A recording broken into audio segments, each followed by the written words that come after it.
ಅಸ್ಮದಾಚಾರ್ಯ ಪರ್ಯಂತ ವಂದೇ ಪರಂಪರ. ನಾವು ಸಿದ್ಧಾರೂಢರ ಮಠದಲ್ಲಿ ನಡೆಸುತ್ತಿರುವಂತಹ ಈ ಶಿವರಾತ್ರಿ ಕಾರ್ಯಕ್ರಮದ ಅಂಗವಾಗಿ ಈ ವಿಶ್ವ ವೇದಾಂತ ಪರಿಷತ್ನಲ್ಲಿ ಹಮ್ಮಿಕೊಳ್ಳುವಂತ ವಿಷಯಗಳನ್ನ ಸುಮ್ಮನೆ ಹಾಗೆ ಚರ್ಚೆ ಮಾಡೋಣ ಅಂತ ತಿಳ್ಕೊಂಡು ಪ್ರಾರಂಭ ಮಾಡಿದೀವಿ. ಇನ್ನೊಂದ್ 2 ವಿಷಯಗಳದಾವ. ಆ 2 ವಿಷಯಗಳು ಇವತ್ತು ಮುಗಿದು ಹೋಗ್ತಾವ. ಆಮೇಲೆ ಏನದ, ನಾವು ಅಲ್ಲಿಂದ ನೇರವಾಗಿ ಕಾರ್ಯಕ್ರಮಗಳಲ್ಲಿ ಭಾಗವಹಿಸಿ ಏನಾದ್ರೂ ಹೆಚ್ಚಿನ ವಿಷಯ ಸಿಕ್ತಂದ್ರ ಅದನ್ನ ನಾವು ನಮ್ಮ ಜ್ಞಾನ ಭಂಡಾರದಲ್ಲಿ ಸೇರಿಸಿಕೊಳ್ಳೋಣ ಅನ್ನುವ ಒಂದು ಪೀಠಿಕೆಯೊಂದಿಗೆ ಇವತ್ತಿನ ದಿವಸ ನಿನ್ನೆ ನೋಡಿದ್ವಿ. ತದ್ವಿದ್ಯೆ ಪಡಿಪಾತೇನ ಪಡಿಪ್ರಶ್ನೇನ ಸೇವೆಯ. ಶ್ರೋತ್ರಿಯ ಬ್ರಹ್ಮಷ್ಠ ಗುರುವಿನ ಹತ್ರ ಹೆಂಗಿರ್ಬೇಕು, ಆಪ್ತ, ಅಂಗ, ಸ್ಥಾನ, ಸದ್ಭಾವ ಅನ್ನುವಂತ 4 ತರದ ಸೇವೆಗಳನ್ನ ಮಾಡ್ಕೊಂತ ಗುರು ಪ್ರಸನ್ನಮುಖಿಯಾಗಿದ್ದಾಗ ತನಗ ಸಂಶಯಗಳನ್ನ ಬಗೆಹರಿಸಿಕೊಳ್ಳಿಕ್ಕೆ ಪ್ರಶ್ನೆ ಮಾಡಿ ಆತ್ಮಜ್ಞಾನವನ್ನ ಪಡಿಬೇಕು. ಅದು ಸ್ವತಂತ್ರವಾಗಿ ಯಾವುದೇ ಗ್ರಂಥವನ್ನ ಓದಿ ಪಡೆಯುವಂತದ್ದಲ್ಲ, ಗುರುಮುಖೇನ ಆಗುವಂತಹದ್ದು. ಪ್ರಮಾಣದ ಮೂಲಕ, ಗುರು ಮತ್ತು ಪ್ರಮಾಣ ಇವೆರಡು ಅವಶ್ಯದ ಅನ್ನುವಂತಹದ್ದನ್ನ ನಿನ್ನೆ ವಿಶೇಷವಾಗಿ ಅಪ್ಪೋರು ಹೇಳ್ಕೊಂತ ಹೋಗ್ಯಾರ. ಅದು ಇನ್ನೂ 1 ಪೇಜ್ 2 ಪೇಜ್ ಇದೆ ಅಂತ ಅಂದ್ರು ತೊಂದಣ್ಣರು. ಅಂತ ಏನ್ ವಿಶೇಷ ಇಲ್ಲ, ಇವತ್ತು ಮುಂದೆ ಹೋಗ್ಬಿಟ್ವಿ ಅಂದ್ರು. ಅದಕ್ಕೆ ನಾನು ಮುಂದೆ ಹೋಗ್ತಾ ಇದ್ದೇನೆ. ಇವತ್ತಿನ ವಿಷಯ ದಿನಾಂಕ 26ರಂದು ಬುಧವಾರ ದಿವಸ ಇರುವಂತ ವಿಷಯ ನಾಸತೋ ವಿದ್ಯತೆ ಭಾವೋ ನಾಭಾವೋ ವಿದ್ಯತೆ ಸತಃ ಉಭಯೋರಪಿ ದೃಷ್ಟೋಂತಹ ತ್ವನಯೋ ತತ್ವದರ್ಶಿಭಿ. ಈ ವಚನ ಭಗವದ್ಗೀತೆಯ 2ನೇ ಅಧ್ಯಾಯದ 16ನೇ ಶ್ಲೋಕ. ಈ ಶ್ಲೋಕದಲ್ಲಿ ಭಗವಂತ ಅರ್ಜುನನಿಗೆ ಕುರಿತು ನಮ್ಮೆಲ್ಲರಿಗೂ ಉದ್ದೇಶಿಸಿ ಏನು ಉಪದೇಶ ಮಾಡ್ತಾ ಇದ್ದಾರೆ ಅಂದ್ರೆ, ಒಂದು ಸತ್ತದ, ಒಂದು ಅಸತ್ತದ, ಒಂದು ಸದಸತ್ತದ. ಈಗ ಸದಸತ್ತ ಬಗ್ಗೆ ವಿಚಾರ ಇಲ್ಲ, ಒಂದು ಸತ್ಯ ಯಾವುದು ಅಸತ್ಯ ಯಾವುದು ಅನ್ನುವಂತ ಪ್ರಾರಂಭಿಕ ವಿಚಾರವನ್ನ ಇಲ್ಲಿ ಭಗವಂತ ಹೇಳ್ತಾ ಇದ್ದಾನ. ನಾಸತೋ ವಿದ್ಯತೆ ಭಾವೋ.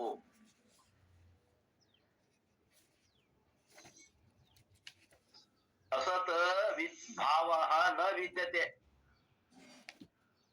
ನಾಸತೋ ವಿದ್ಯತೆ ಭಾವ ಅಂದ್ರ ಅದನ್ನ ಹೆಂಗ ವಿಗ್ರಹ ಮಾಡ್ಬೇಕು ವಾಕ್ಯ ಅಂದ್ರ, ಅಸತಃ ಭಾವ ನ ವಿದ್ಯತೆ ಅಂದ್ರ ಅಸತ್ ವಸ್ತುವಿಗೆ ಭಾವ ಅಂದ್ರೆ ಇರುವಿಕೆ, ನ ವಿದ್ಯತೆ ಇರುವುದಿಲ್ಲ. ಅಸತ್ ವಸ್ತುವಿಗೆ ಇರುವಿಕೆ ಇರುವುದಿಲ್ಲ.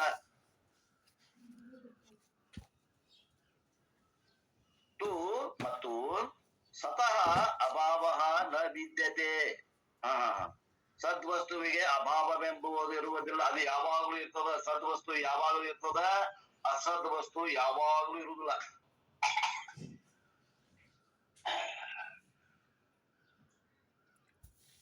ಅಂದ್ರ ಅಸತ್ ವಸ್ತು ಅಂದ್ರ ಬಂಜೆಯ ಮಗ, ಗಗನ ಕುಸುಮ, ಮರದ ಕೋಡು, ಇವು ಶಬ್ದದವು, ಅರ್ಥ ವಸ್ತು ಅದಾವನ್ರಿ. ನೋಡ್ರಿ, ಬಂಜೆಯ ಮಗ, ಮಗ ಅದಾನಂದ್ರ ಆಕಿ ಹೆಂಗ್ ಬಂಜೆ ಕಡ್ರಿ?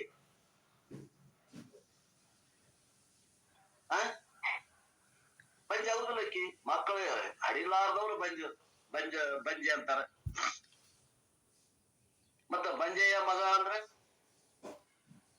ಬ್ರಹ್ಮಚಾರಿಯ ಮಗ. ನೋಡ್ರಿ, ಮಗ ಅದಾನಂದ್ರ ಅವ ಬ್ರಹ್ಮಚಾರಿ ಹೆಂಗ್ ಹಾಕನ್ರಿ? ಇದು ಅಸತ್ ಇಲ್ಲ. ಆ ಅಸತ್ ಅನ್ನುವಂತಾಗ ಇರುವಿಕೆ ಇಲ್ಲ ಅಂತ ಹೇಳ್ತಾನ. ಅಸತಃ ಭಾವ ನ ವಿದ್ಯತೆ. ಇನ್ನ ಸತಃ ಅಂದ್ರೆ ಏನು? ತ್ರಿಕಾಲ ಅಬಾಧಿತಂ ಸತ್ಯತ್ವಂ. ಪರಮಾತ್ಮನ ಲಕ್ಷಣ ಇದು, ಆತ್ಮನ ಲಕ್ಷಣ. ಯಾವಾಗ್ಲೂ ಒಂದೇ ರೂಪದಿಂದ ಬದಲಾವಣೆ ಆಗದೆ ಯಾವಾಗ್ಲೂ ಇರ್ತದೆ. ಈ ಶರೀರ ಇದ್ದಾಗೂ ಇರ್ತದ, ಶರೀರ ಇಲ್ಲದಾಗೂ ಇರ್ತದ. ಶರೀರ ಹುಟ್ಟುವುದಕ್ಕಿಂತ ಪೂರ್ವದಲ್ಲಿನೂ ಆತ್ಮ ಅದ, ಶರೀರ ಹುಟ್ಟಿದಾಗೂ ಆತ್ಮ ಅದ, ಶರೀರಕ್ಕೆ ಮರಣ ಆದಾಗೂ ಆತ್ಮ ಅದ. ಆತ್ಮನಲ್ಲಿ ಯಾವ ಬದಲಾವಣೆಯೂ ಇಲ್ಲ, ಅದು ಯಾವಾಗಲೂ ಅದ. ಯಾವಾಗಲೂ ಬದಲಾವಣೆ ಆಗದೆ ಇರುವುದು ಆತ್ಮ. ಸತಃ ಅಭಾವ ನ ವಿದ್ಯತೆ. ಆ ಸದ್ವಸ್ತುವಿಗೆ ಅಭಾವ ಅನ್ನುವಂಥದ್ದು ಯಾವಾಗ್ಲೂ ಇಲ್ಲ. ಪ್ರಳಯದಾಗೂ ಅಭಾವ ಇಲ್ಲ. ಜಗತ್ ಪ್ರಳಯ ಆದರೂ ಆ ಸದ್ವಸ್ತುವಿಗೆ ಅಭಾವ ಅನ್ನೋದಿಲ್ಲ. ಈ 2ರ ಉಭಯೋ ಅಪಿ ಅನಯ. ಈ 2ರ ತತ್ವವು ತತ್ವದರ್ಶಿಭಿ ತತ್ವಜ್ಞಾನಿಗಳಾದ ಪುರುಷರು ದೃಷ್ಟ ನೋಡಿರುತ್ತಾರೆ. ಇವೆರಡುಗಳ ಸ್ವಭಾವ ಹೆಂಗದ ಅನ್ನುವಂಥದ್ದು ತತ್ವಜ್ಞಾನಿಗಳು ಆತ್ಮಜ್ಞಾನಿಗಳು ನೋಡಿರುತ್ತಾರೆ ಅಂದ್ರೆ ಇಲ್ಲೇ ತಿಳಿದಿರುತ್ತಾರೆ ಅಂತ ಅರ್ಥದ. ಬಹಳ ಆಳವಾದ ಅರ್ಥದ ಈ ಶ್ಲೋಕಕ್ಕ. ಬಹಳ ಮಂದಿ ವಿಶ್ಲೇಷಣೆ ಮಾಡ್ತಾರ. ಅಪ್ಪೋರು ಬರ್ಕೊಂತ ಹೋಗ್ಯಾರ, ಈ ವಿಷಯಕ್ಕ ಸಾಕಷ್ಟು ಬರ್ದಾರ. ಅದನ್ನ ಓದಿ ಹೇಳೋಣ. ಸಾಮಾನ್ಯ ಅರ್ಥ ಆಯ್ತು, ವಿಶೇಷವಾದ ಅರ್ಥವನ್ನು ನೋಡೋಣ. ಕೃಷ್ಣ ಹ್ಯಾಸ್ ಮೆನ್ಷನ್ಡ್ ಆತ್ಮ ಈಸ್ ಎಟರ್ನಲ್ ನಿತ್ಯ. ಆತ್ಮ ಹೆಂಗದರಿ? ಅಮರ ಮತ್ತು ನಿತ್ಯ, ಯಾವಾಗ್ಲೂ ಅದ ಅಮರವಾಗಿ ಇದೆ. ಈ ಒಂದು ಶ್ಲೋಕದಾಗ ಏನ್ ಹೇಳತ್ತಾನ, which is very technical words. Technical ಅಂದ್ರೆ ಏನ್ರಿ? ತತ್ವ ತಾತ್ವಿಕವಾದ ವಿಚಾರ ಇದರಲ್ಲಿ ಇದೆ ಅಂತ ಅರ್ಥ. One of the deepest versus of Bhagavad Gita. Bhagavad Gita ಒಳಗೆ ಆಳವಾಗಿ ಇಳಿಯಬಹುದಾದಂತಹ ಒಂದು ಯಾವ್ದಾದ್ರು ಶ್ಲೋಕ ಇದ್ರೆ ಅವುಗಳಲ್ಲಿ ಒಂದು ಶ್ಲೋಕ ಇದು. ನಾ ಸತ್ವ ವಿದ್ಯತೆ ಭಾವೋ ನಾ ಭಾವೋ ವಿದ್ಯತೆ ಸ್ವತಃ. ಅದಕ್ಕೆ ಇಟ್ಟಾರ ಏನೋ ಇದನ್ನ. ಪ್ರಾಜ್ಞರು ಈ ವಿಷಯವನ್ನ ವೇದಾಂತ ಪರಿಷತ್ನಲ್ಲಿ ಅದಕ್ಕ ಮುದ್ದಾಮಿಟ್ಟಿರ್ಬೇಕು ಅನಿಸುತ್ತೆ. ಈ ಒಂದು ಮಂತ್ರದಲ್ಲಿ ಭಗವಂತ ಏನ್ ಹೇಳಗತ್ತಾನ? ಆತ್ಮ ಸತ್ಯದ, ಅನಾತ್ಮ ನಿತ್ಯ ಮಿಥ್ಯಾದ. ಅನಾತ್ಮ ಇಲ್ಲ ಅಂತ ಹೇಳುವುದಿಲ್ಲ ಭಗವಂತ, ಅನಾತ್ಮ ಮಿಥ್ಯಾದ ಅಂತ ಹೇಳ್ತಾನ. ಮಿಥ್ಯಾ ಅಂದ್ರೆ ಸತ್ ಅಸತ್ ವಿಲಕ್ಷಣ ಬಾಧ ಯೋಗ್ಯ ಸ್ವರೂಪವುಳ್ಳದ್ದು. ನಿನ್ನೆ ಹೇಳಿದ್ರು. ಮಿಥ್ಯಾ ಅಂತಂದ್ರ ಅದಕ್ಕೆ ಸಣ್ಣದೇ ಆದಂತ ಇರುವಿಕೆ ಇಲ್ಲದೆ ತೋರುವಂತಹದ್ದು. ತೋರ್ತದ ಆದ್ರೆ ಇರುವುದಿಲ್ಲ. ಮೃಗಜಲದಂತೆ, ಮೋಟು ಮರದಲ್ಲಿ ಕಳ್ಳನಂತೆ, ಹಗ್ಗದಲ್ಲಿ ಹಾಮಿನಂತೆ ತೋರ್ತದ, ಇರುವುದಿಲ್ಲ. ಇದ್ರ ವಿಶೇಷತೆ ಹೇಳ್ಯಾರ. ಅದಕ್ಕೆ ಏನಂತಾರ? ಮಿಥ್ಯಾ. ಆತ್ಮ ಏನದ? ಸತ್ಯ ಅದ. ಅನಾತ್ಮ ಏನದ? ಮಿಥ್ಯಾ ಅದ. ಆತ್ಮ ಹೆಂಗದ? ಅಮರದ. ಅನಾತ್ಮ ಹೆಂಗದ? ಮರಣ ಹೊಂದಿದ್ದು. ಮೃತ್ಯು ಪಾಶಕ್ಕೆ ಒಳಗಾಗುವಂತದ್ದು ಏನದ? ಅನಾತ್ಮ. ಈ ಶರೀರಕ್ಕೆ ಮೃತ್ಯು ಅದ, ಆತ್ಮನಿಗೆ ಮೃತ್ಯು ಇಲ್ಲ. ತಿಳ್ಕೊಳ್ರಿ. ನಾವು ಆತ್ಮನೋ ಏನ ಶರೀರೋ? ನಾವು ನಿಜವಾಗಿಯೂ ಆತ್ಮಾದೇವಿ, ಶರೀರ ಅಂತ ತಿಳ್ಕೊಂಡಿದ್ದಕ್ಕೆ ನಾವು ಸಾಯ್ತಿರಲ್ಲ ಅನ್ನಾಗತ್ತೇವಿ. ಭ್ರಮೆಯಿಂದ ಅನ್ನಾಗತ್ತೇವಿ. ಯಾರೋ ಸಾಯಾಗತ್ತಾರ, ನಾವು ಸಾಯಾಗತ್ತೇವೆ ಅಂತ ತಿಳ್ಕೊಂಡಿವಿ. ಯಾರೋ ಹುಟ್ಟಾಗತ್ತಾರ, ನಾವು ಹುಟ್ಟಾಗತ್ತೇವೆ ಅಂತ ತಿಳ್ಕೊಂಡಿವಿ. ಯಾರೋ ಬೆಳೆಯಾಗತ್ತಾರ, ನಾವು ಬೆಳೆಯಾಗತ್ತೇವೆ ಅಂತ ತಿಳ್ಕೊಂಡಿವಿ. ಆತ್ಮೀಯರೇ, ಇದು ಭ್ರಾಂತಿ, ಇದು ಅಧ್ಯಾಸ. ಇಂಗ್ಲಿಷ್ ಇದಕ್ಕೆ ಇಲ್ಯೂಷನ್ ಅಂತಾರ. ಭ್ರಮೆ. ಭ್ರಮೆ. ಆ ಭ್ರಮೆಯನ್ನು ಕಳ್ಕೊಳ್ಳೋದ ವೇದಾಂತದ ಗುರಿಯದ. ಆತ್ಮೀಯರೇ, ಆತ್ಮ ಹ್ಯಾಸ್ ಇಂಡಿಪೆಂಡೆಂಟ್ ಎಕ್ಸಿಸ್ಟೆನ್ಸ್. ಆತ್ಮನಿಗೆ ತನ್ನದೇ ಆದ ಇರುವಿಕೆ ಅದ. ಅನಾತ್ಮಗೆ ಏನದ? ಇರುವಿಕೆ ತನ್ನದೇ ಆದದ್ದಿಲ್ಲ. ಅದು ಯಾರ್ದೋ ಕೈಗಡ ತಗೋತದ. ಆತ್ಮನಿಂದ ಇರುವಿಕೆಯನ್ನ ಕೈಗಡ ತಗೊಂಡು ತೋರ್ತದ.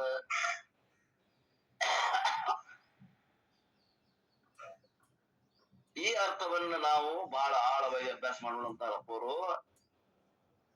ಈಗ ಮೊದಲ ಶಬ್ದಾರ್ಥವನ್ನ ನೋಡೋಣ ಅಂತ ಹೇಳ್ತಾರೆ.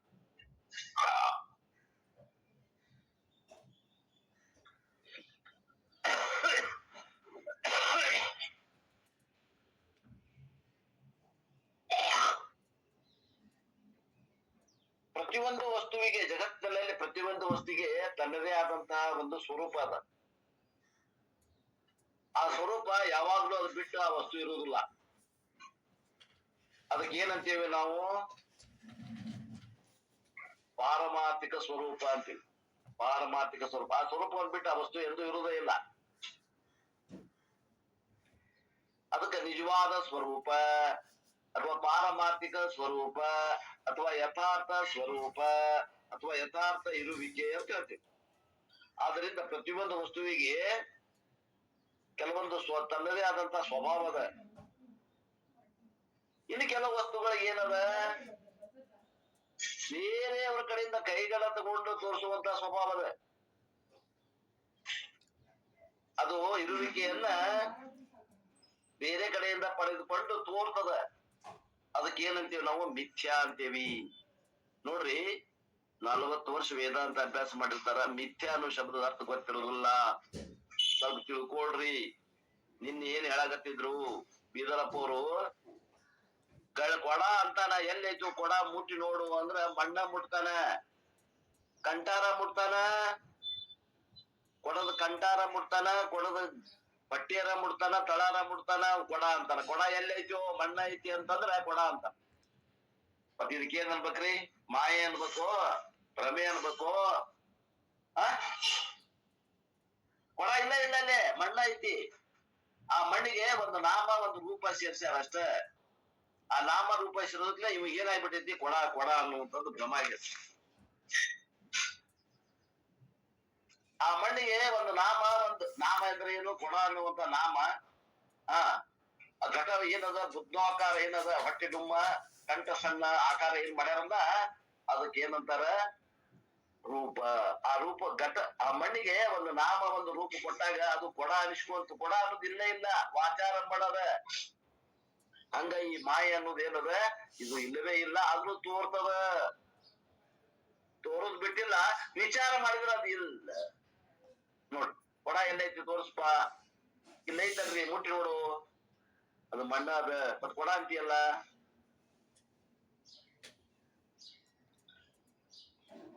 ಇನ್ನೊಂದು ಉದಾಹರಣೆ ಹೇಳ್ಬೇಕಾಗಿತ್ತು, ನಿನ್ನೆ ಅವರು ಹೇಳಿಲ್ಲ, ನಾ ಹೇಳ್ತೀನಿ ಕೇಳ್ರಿ. ಈ ಮಾಯಾ ಅನ್ನೋದು ಏನ್ ಮಾಡೈತಿ ಅಂತಂದ್ರ, ಇದ್ದ ವಸ್ತುನ ಇಲ್ದಂಗ್ ಮಾಡೈತಿ, ಇಲ್ಲದ ವಸ್ತುನ ಇದ್ದಂಗ ಮಾಡೈತಿ. ನೋಡ್ರಿ, ಉಲ್ಟಾ ಪಲ್ಟಾ ಮಾಡೈತಿ. ಅದ ಹೆಂಗ್ರಿ? ಒಂದು ಆಭರಣ ತೋಡ್ರಿ, ಆಭರಣ ನೆಕ್ಲೆಸ್ ಅಂತ ತೋಡ್ರಿ, ಅಥವಾ ಒಂದು ಬ್ಯಾಂಗಲ್ ಬಳಿ, ಒಂದು ಬಂಗಾರದ ಬಳಿ ತೋಡ್ರಿ. ಆ ಬಂಗಾರದ ಬಳಿ ಅಂತೇವಲ್ಲ, ಆ ಬಳಿ ಐತಿ ಅನ್ನೋದು ಬಂಗಾರ ಐತಿ. ವಿಚಾರ ಮಾಡಿ. ಬಂಗಾರದ್ರಿ, ಬಂಗಾರದ. ಮತ್ತ ಹಂಗಾರ ನಾವ್ ಏನ್ ಅನ್ಬೇಕಾಗಿತ್ತು? ಅದಕ್ಕ ಖರೆ ಅಂದ್ರೆ ಏನ್ ಅನ್ಬೇಕಾಗಿತ್ತು ಹೇಳ್ರಿ? ಶಾಣ್ಯಾರಾಗಿದ್ವಿ ಅಂದ್ರ ನಾವು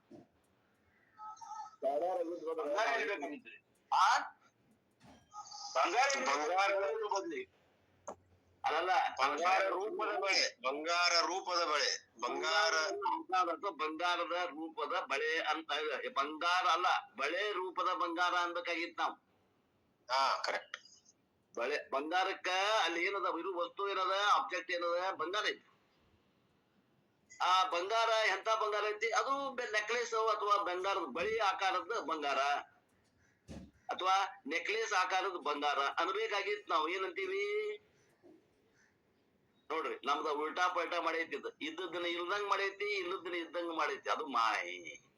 ಅದಕ್ಕೆ ಏನಂತಾರ? ಇಲ್ಲದ ಬಂಗಾರವನ್ನ ಇಲ್ದಂಗ್ ಮಾಡ್ಬಿಟ್ಟೈತಿ. ಆಭರಣ ಏನಿದು? ನೆಕ್ಲೆಸ್. ಇದು ಏನು? ಬಳಿ. ಅದ್ರ ಬಂಗಾರ ಇಲ್ಲ, ಇದು ಬಂಗಾರ ಐತಿ, ಬಿಟ್ಟೆ ಬಿಟ್ಟಿವ ಅದು ಬಂಗಾರ, ಬಿಟ್ಟೆ ಬಿಟ್ಟು. ಹಂಗ ನಾವೆಲ್ಲ ಆತ್ಮನ ಅದೇವಿ. ನಾವ್ ಏನ್ ಅನ್ನಕತ್ತೀವಿ? ಶರೀರ, ನಾನ್ ಮನಸ್ಸು, ನಾನು ಬುದ್ಧಿ, ನಾನು ಅಹಂಕಾರ, ನಾನು ಚಿದ್ರೂಪ, ಚಿತ್ತು, ನಾನು ಅಹಂಕಾರ, ನಾನು ಜ್ಞಾತೃ, ಏನೇನೋ ಅನ್ನಾಗತ್ತೀವಿ. ಅದನ್ನ ಬಿಟ್ಟೇವಿ. ಇದ್ದ ವಸ್ತುವನ್ನ ಬಿಟ್ಟೇವಿ, ಇಲ್ಲದ ವಸ್ತುವನ್ನ ಗಟ್ಟಿಯಾಗಿ ಹಿಡ್ಕೊಂಡೇವಿ. ಇದ್ದ ಪರಮಾತ್ಮನ ಬಿಟ್ಟೇವಿ, ಇಲ್ಲದ ಜಗತ್ತನ್ನ ಕಾಣಕತ್ತೈತಿ ಅನ್ನಾಗತ್ತೀವಿ. ಏನ್ ಕಾಣಕತ್ತೈತಿ? ಜಗತ್ ಕಾಣಕತ್ತೈತಿ ಅಂತೀವಿ. ಏನೈತದ? ಪರಮಾತ್ಮನ ಐತದ. ಈಶಾವಾಸ್ಯಮಿದಂ ಸರ್ವಂ. ಅಲ್ಲಿ ಏನದ? ಪರಮಾತ್ಮನ ಅದ. ಏನ್ ಅನ್ನಾಗತ್ತೀವಿ? ಜಗತ್ ಅನ್ನಾಗತ್ತೀವಿ. ಇದ ಏನದ? ಮಾಯೆಯ ಮುಸುಕೋ, ಅಜ್ಞಾನ. ಇದ್ದ ಬ್ರಹ್ಮವನ್ನು ಇಲ್ಲೆನಿಸುವುದು, ಇಲ್ಲದ ಲೋಕವನ್ನು ಉಂಟುವುದು, ಇಲ್ಲದ ಲೋಕವನ್ನು ಉಂಟೆನಿಸುವುದು. ಇದು ನಿನ್ನನೇ ನಂಬಿ ಇರುವುದು. ಇದಕ್ಕೆ ತನ್ನದೇ ಆದಂತ ಅಸ್ತಿತ್ವ ಇಲ್ಲ ಅಂತಾರ ನಿಜಗೊಂಡ್ರು ಪರಮಾರ್ಥ ಗೀತೆಯಲ್ಲಿ. ಬಹಳ ಚಂದ ಯಾರು, ಅದೊಂದು ಗ್ರಂಥ ಬಹಳ ಚೆನ್ನಾಗಿರೋ ಗ್ರಂಥನೇ. ನಿಧಿಧ್ಯಾಸನ ಮಾಡ್ಲಿಕ್ಕೆ ಯೋಗ್ಯವಾದ ಗ್ರಂಥ ನಿಜಗೊಂಡ್ರ ಪರಮಾರ್ಥ ಗೀತೆ. ನೋಡ್ರಿ, ಹಿಂಗ ಬದಲಾವಣೆ ಮಾಡೈತಿದು. ಗಣಸಿನ ಹೋಗಿ ಹೆಂಗಸಿನ ಮಾಡೈತಿ, ಹೆಂಗಸಿನ ಹೋಗಿ ಗಣಸನ್ ಮಾಡೈತಿ. ಜೋಗಪ್ಪನ್ ಮಾಡೈತಿ, ಜೋಗಪ್ಪನ್ ಮಾಡೈತಿ. ಆತ್ಮ ಇಸ್ ರಿಯಲ್, ಅನಾತ್ಮ ಇಸ್ ಅನ್ರಿಯಲ್. ಆತ್ಮ ಇಸ್ ಇಂಡಿಪೆಂಡೆಂಟ್, ಅನಾತ್ಮ ಇಸ್ ಬಾರೋಡ್ ಎಕ್ಸಿಸ್ಟೆನ್ಸ್.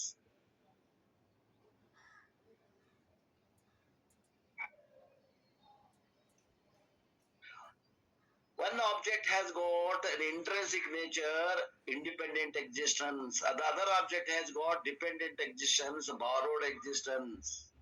ಆತ್ಮನಿಗೆ ಸ್ವತಂತ್ರವಾದ ಇರುವಿಕೆ ಅದ, ಅನಾತ್ಮಗೆ ಕೈಗಡ ಪಡೆದುಕೊಂಡಂತ ಇರುವಿಕೆ ಅದ.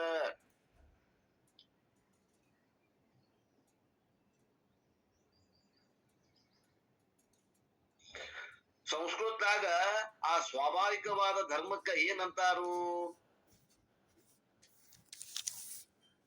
ಆ ಸ್ವಾಭಾವಿಕ ಇರುವ ಧರ್ಮಕ್ಕ ಅದಕ್ಕ ಸ್ವರೂಪ ಅಂತಾರ. ಇನ್ನೊಂದು ಆಗಂತಕ ಐತಲ್ಲ, ಅದಕ್ಕೆ ಏನಂತೀವಿ? ಅದಕ್ಕೆ ಮಿಥ್ಯಾ ಅಂತೀವಿ. ಸ್ವಾಭಾವಿಕ ಧರ್ಮ ಮೀನ್ಸ್ ಒನ್ಸ್ ಓನ್ ಧರ್ಮ. ಆಗಂತಕ ಧರ್ಮ ಮೀನ್ಸ್ ಒನ್ ದಟ್ ಈಸ್ ಬಾರೋಡ್. ಹಂಗಾರ ಆತ್ಮನಿಗೆ ಎಂತ ಒಂದು ಇರುವಿಕೆ ಅದಂದ್ರ ಸ್ವಾಭಾವಿಕವಾಗಿ ಇರುವಿಕೆ ಇದೆ ಆತ್ಮನಿಗೆ. ಅದೇ ರೀತಿ ಅನಾತ್ಮಗೆ ಯಾವ ರೀತಿ ಇರುವಿಕೆ ಅಂದ್ರ ಆಗಂತುಕವಾದ ಇರುವಿಕೆ ಇದೆ ಅಂತ ಶಬ್ದಗಳನ್ನ ಸಂಸ್ಕೃತನಾಗ ಬಳಸಿದ್ರು, ತಿಳ್ಕೊಳ್ಳಿ ಅಂತ.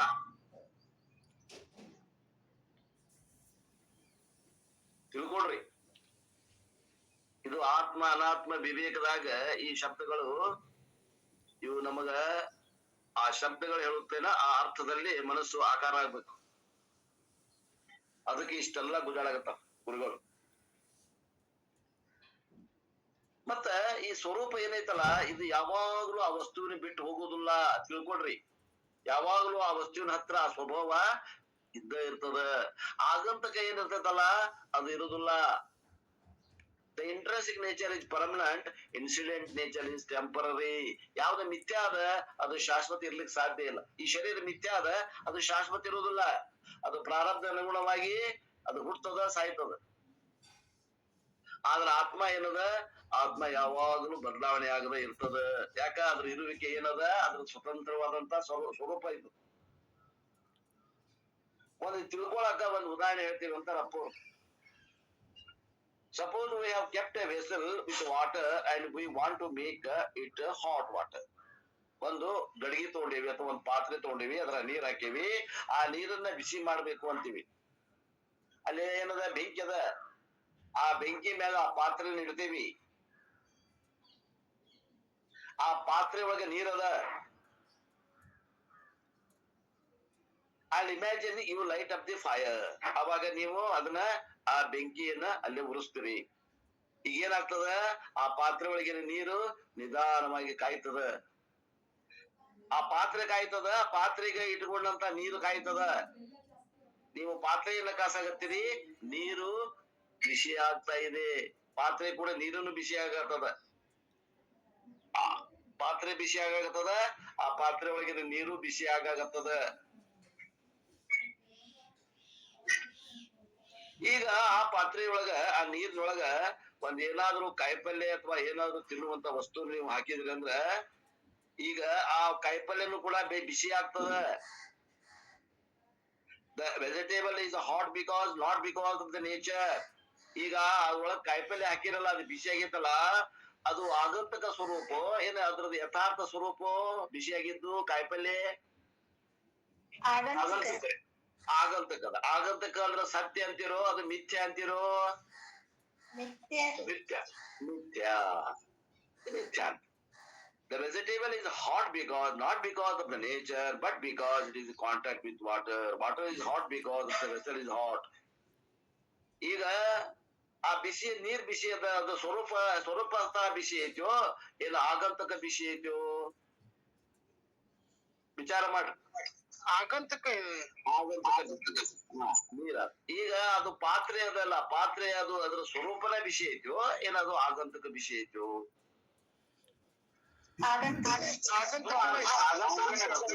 ಬರುದು ಹೋಗು ಸ್ವಭಾವ ಐತಿ. ಅದಕ್ಕೆ ಏನನ್ಬೇಕು? ಮಿಥ್ಯಾ. ಅಂದ್ರೆ ಏನು? ಇದ್ರೊಳಗ ನೋಡ್ರಿ, ಒಂದು ಸತ್ಯ ಅದ, ಉಳಿದೆಲ್ಲ ಮಿಥ್ಯ ಅದ. ಬೆಂಕಿಯ ಸ್ವರೂಪ ಏನು? ಯಾವಾಗ್ಲೂ ಅಗ್ನಿ ಉಷ್ಣ ಇರೋದು ಬೆಂಕಿಯ ಸ್ವರೂಪ ಅದ. ಅದು ಇಲ್ರಿ ನಮ್ಮ ಓಣ್ಯಾಗ ಅಥವಾ ನಮ್ಮ ಮನ್ಯಾಗ ಬೆಂಕಿ ಐತಿ, ಅದು ತಣ್ಣಗೈತಿ ಅಂತ ಯಾವಾಗಾರ ಅಂತೀರೇನ? ನಮ್ಮ ಮನ್ಯಾಗ ಬೆಂಕಿ ಅದರಿ ಬಹಳ ತಣ್ಣಗ ಜುಣು ಜುಣು ಜುಣು ಜುಣು ಅಂತ ಯಾವಾಗಾರ ಅಂತೀರೇನು? ಇಲ್ಲ. ಆ ಬೆಂಕಿ ಯಾವಾಗಲೂ ಪ್ರಕಾಶಮಾನವಾಗಿ ಇರ್ತದ ಮತ್ತು ಉಷ್ಣವಾಗಿ ಇರ್ತದ. ಅದ್ರದ ಸ್ವರೂಪ ಅಂದ್ರ ಅದು ಬೆಂಕಿಯಲ್ಲಿ ಅಗ್ನಿಯಲ್ಲಿ ಇರುವಂತಹ ಸ್ವರೂಪ ಏನದ? ಉಷ್ಣತೆ. ಅದು ಸ್ವರೂಪ ಲಕ್ಷಣ, ಸಹಜ ಸ್ವಭಾವ. ಅದು ಬಿಟ್ಟು ಹೋಗುದಿಲ್ಲ ಅಂತ ಯಾವಾಗ್ಲೂ ಅದು ಬಿಟ್ಟು ಹೋಗುದಿಲ್ಲ. ತಿಳ್ಕೊಡ್ರಿ. ಅದು ಬಿಟ್ಟು ಹೋಗುದಿಲ್ಲ. ಇನ್ನ ಪಾತ್ರೆ, ನೀರು, ಅದು ಏನು ಕಾಯಿಪಲ್ಯ ಅದಾವಲ್ಲ, ಇವುಗಳಲ್ಲಿ ಉಷ್ಣತೆ ಏನು ಬಂದದಲ್ಲ, ಅದು ಆಗಂತಕ ಇರೋದ್ರಿಂದ ಅವೆಲ್ಲವೂ ಏನದ, ಅದು ಸ್ವರೂಪ ಅಲ್ಲ. ಅದು ಆಗಂತಕ ಅಂದ್ರೆ ಅದು ಮಿಥ್ಯ. ಅದು ಏನದ, ಮಿಥ್ಯ. ತಿಳಿತೇನ್ರಿ? ಈಗ ಬೆಂಕಿ ಯಾಕೆ ಬಿಸಿ ಅದರಿ ಅಂತ ಕೇಳಿ ಏನ್ ಹೇಳ್ತೀರಿ? ಅದರ ಲಕ್ಷಣ, ಸ್ವರೂಪ ಲಕ್ಷಣ.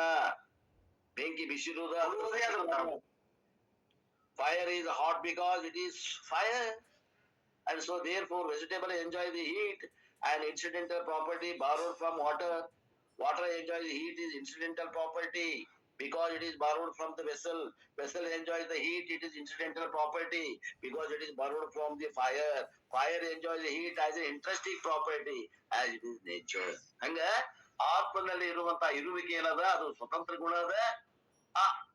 ಅನಾತ್ಮದಲ್ಲಿ ಇರುವಂತಹ ಇರುವಿಕೆ ಏನದ, ಅದು ಆಗಂತುಕ ಅದ, ಅದು ಮಿಥ್ಯ ಅದ. ಅದು ಒಮ್ಮೆ ಇರ್ತದ, ಒಮ್ಮೆ ಇರೋದಿಲ್ಲ. ಆತ್ಮನಲ್ಲಿ ಯಾವಾಗಲೂ ಇರುವಿಕೆ ಇದ್ದ ಇರ್ತದ. ಲಕ್ಷ ಕೊಟ್ಟು ಕೇಳ್ರಿ. ಈ ಶ್ಲೋಕ ಎಷ್ಟು ನೀವು ಯಥಾರ್ಥವಾಗಿ ಕೇಳ್ತೀರಿ ಅಷ್ಟು ನಿಮ್ಗೆ ಆನಂದ ಆಗೋದದ. ಯಾಕ? ಅನಾತ್ಮ ಆತ್ಮದ ಬಗ್ಗೆ ಆ ಗಂಟೆ ಏನ್ ಕೂಡ್ಯಾವಲ್ಲ ಅವನ್ನ ಬಿಡಿಸ್ಬಿಡ್ತಾರ ಈಗ ಗುರುಗಳು. ಅವು ಗ್ರಂಥಿ ಶಿಕ್ಷಣ ಗ್ರಂಥಿ ಕೂಡ್ಕೊಂಡು ಎರಡಲ್ಲ ಒಂದ ಅನ್ಸೈತಿ. ನಾನು ಅಂದ್ರೆ ಶರೀರ, ಆತ್ಮ ಎಲ್ಲೈತಿ ನಮಗ್ ಗೊತ್ತ ಇಲ್ದಂಗ ಆಗಿಬಿಟ್ಟದ. ಅವನ್ನ ಬೇರೆ ಬೇರೆ ಮಾಡಿ ತಿಳ್ಕೊಬೇಕಾಗ್ಯದ. ಅದಕ್ಕೆ ಈ ಆಪರೇಷನ್ ನಡೆದದ ಒಳಗ. ಸ್ವಲ್ಪ ಲಕ್ಷ ಕೊಟ್ಟು ಕೇಳ್ರಿ.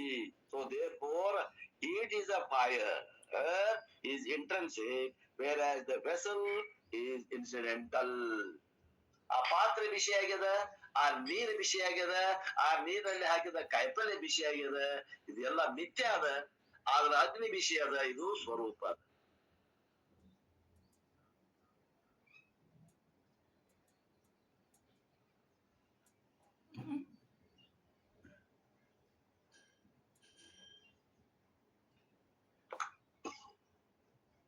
ಇದರಿಂದ ನಮ್ಗೆ ಏನ್ ತಿಳಿದು ಬರ್ತದ್ರಿ? ಒಂದು ಅನುಭವ. ಈಗ ನಮ್ದು ಒಂದು ಅನುಭವ ಕೊಡ್ತಾರ. ಕೊರೋನವಿ ನಮ್ಮ ಅನುಭವ ಏನು? ಯಾವ್ದು ಆಗಂತಕ ಐತಿ ಅದು ಕೈಗಡ ತಗೊಂಡಿದ್ದು. ಯಾಕಂದ್ರ ಅದು ಕೈಗಡ ತಗೊಂಡಿದ್ದು ಒಮ್ಮೆ ಇಲ್ದಂಗಾಗಿ ಹೋಗ್ತದ. ಅದು ಅದರಲ್ಲಿ ಬದಲಾವಣೆ ಕಾಣ್ತಾವ.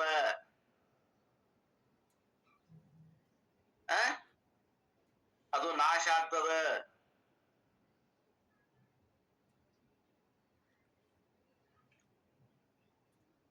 ಆಗ ಒಳಗಿದ್ದಂತ ಕಾಯಿಪಲ್ಯ ಬಿಸಿ ಎಲ್ಲಿ ಮಟ ಇರ್ತೈತೆ ಅಂದ್ರ ಆ ನೀರು ಆಗಲಿ, ಆ ಪಾತ್ರೆ ಬಿಸಿ ಇರೋ ಮಟ ಅದು ಬಿಸಿ ಇರ್ತದ. ಆ ಪಾತ್ರೆ ತಣ್ಣಗಾತು ಅಂತಂದ್ರ ಅದ್ರೊಳಗೆ ನೀರು ತಣ್ಣಗಾಗ್ತದ. ಆ ನೀರು ತಣ್ಣಗಾತಂದ್ರ ಅದ್ರೊಳಗಿನ ಕಾಯಿಪಲ್ಯ ಕೂಡ ತಣ್ಣಗಾಗಿ ಹೋಗ್ತದ. ಅಂದ್ರ ಕಾಯಿಪಲ್ಯ ಬಿಸಿ ಇರುವುದು ಆ ಭಾಂಡೆ, ಆ ಪಾತ್ರೆ ಏನದ ಬಿಸಿ ಇರುವಿಕೆಯನ್ನು ಅವಲಂಬಿಸದ. ಅದು ಆ ಕಾಯಿಪಲ್ಯೆಯನ್ನು ಅವಲಂಬಿಸಿಲ್ಲ ಅಂತ ಅರ್ಥ. ಆ ಕಾಯಿಪಲ್ಯ ತೆಗೆದು ಹೊರಗೆ ಇಟ್ಟಂದ್ರ ಅದು ತಂಪಾಗ್ತದ. ಅದು ತನ್ನ ಏನಿದೆ ಬಿಸಿತನವನ್ನ ಕಳ್ಕೋತದ. ಅದೇ ರೀತಿ ನೀರು ಆ ಪಾತ್ರೆ ಒಳಗೆ ಎಲ್ಲಿ ಮಟ ಅದ, ಆ ಬಿಸಿಯಾದ ಪಾತ್ರೆಯಲ್ಲಿ ಅವಾಗಷ್ಟೇ ಬಿಸಿ ಅದ. ತೆಗೆದು ಹೊರಗೆ ಇಟ್ರಿ ಅಂದ್ರೆ ಅದು ಆರಿ ಹೋಗ್ತದ, ತನ್ನ ಬಿಸಿತನವನ್ನ ಕಳ್ಕೋತದ.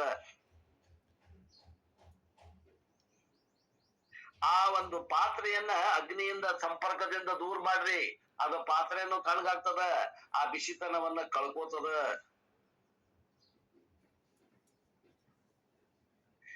ಈಗ ಆ ಅಗ್ನಿಯನ್ನ ಅಲ್ಲಿಂದ ತಗೊಂಡು ಬೇರೆ ಕಡೆ ಒಯ್ಯಿರಿ, ಅದು ಅಗ್ನಿ ಏನದ, ಅದು ಏನದ, ಅದು ಅಗ್ನಿ ತನ್ನ ತತ್ವವನ್ನು ಕಳ್ಕೊತಿದ್ದೇನು? ಇಲ್ಲ, ಅದು ಸ್ವತಂತ್ರವಾದ ಲಕ್ಷಣ.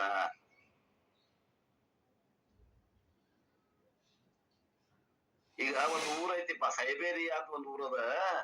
ಅಲ್ಲಿ ಯಾವಾಗ್ಲೂ ಟೆಂಪರೇಚರ್ -60, -80 ಇರ್ತದ. ಎಲ್ಲಿ? ಚಳಿಗಾಲದಾಗ. ಎಲ್ಲಿ? ಸೈಬೇರಿಯಾ ಅನ್ನೋ ಊರ್ನಾಗ. ಆ ಸೈಬೇರಿಯಾ ಅನ್ನುವಂತ ಊರ್ನಾಗ ಹೆಂಗದ ಅಂದ್ರೆ ಎಲ್ಲಾ ಕಡೆ ಐಸ್ ಇರ್ತದ. ಅಲ್ಲಿ ಟೆಂಪರೇಚರ್ -60, -80 ಇರ್ತದ. ಅಕಸ್ಮಾತ್ ಅಲ್ಲಿ ಹೋಗಿ ನೀವು ಕಟ್ಗಿ ತಗೊಂಡು ಹೋಗಿ ಉರಿ ಹಾಕಿದ್ರಿ ಅಂದ್ರ ಆ ಕಟ್ಗಿ ಒಳಗೆ ಉರಿ ಬರುವಂತ ಬೆಂಕಿ ತಣ್ಣಗಿರ್ತೈತೇನ್ರಿ ಅದು?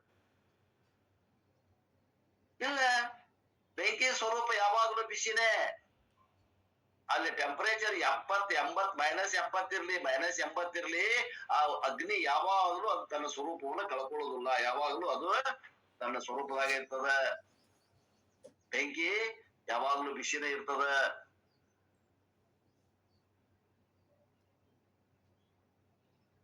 ಈಗ ಸತ್ತ ಶರೀರದಾಗ ಆತ್ಮ ಹೆಂಗದರಿ? ಅದು ಸತ್ತೈತೇನ? ಆತ್ಮ ಸತ್ತೈತೇನ? ಇಲ್ಲ. ಆತ್ಮ ಜೀವಂತಿದ್ದ, ಶರೀರ ಜೀವಂತಿದ್ದ ಹೆಂಗಿತ್ತು ಹಂಗ ಅದ. ಆತ್ಮಕ್ಕೇನು ಹಾಗೆ ಇಲ್ಲ. ಈ ಲಕ್ಷಣ ನಿಮ್ ತಲೆಯಾಗ ಹೋಗ್ಸಾಕ ಇಷ್ಟು ಪ್ರಯತ್ನ ಮಾಡಕತ್ತಾರಪ್ಪ. ಯಾವಾಗ್ಲೂ ಬೆಂಕಿ ತಂಪೈತ್ರಿ, ಬಹಳ ಜುಣು ಅನ್ನಾಗತೈತಿ ಬೆಂಕಿ ಅಂತ ಯಾರ ಅನುಭವ ಹೇಳ್ತೀರೇನು? ಹಿಮಾಲಯದಾಗ ಹೋಗಿ ಅಥವಾ ಸೈಬೇರಿಯಾಕ -80 ಟೆಂಪರೇಚರ್ ಇದ್ದಲ್ಲೇ ಹೋಗಿ ಅಗ್ನಿ ಸೈಬೇರಿಯಾದಾಗ ಜುಣು ಅಂತೈತೆ ಅಂತೀರೇನು? ಇಲ್ಲ.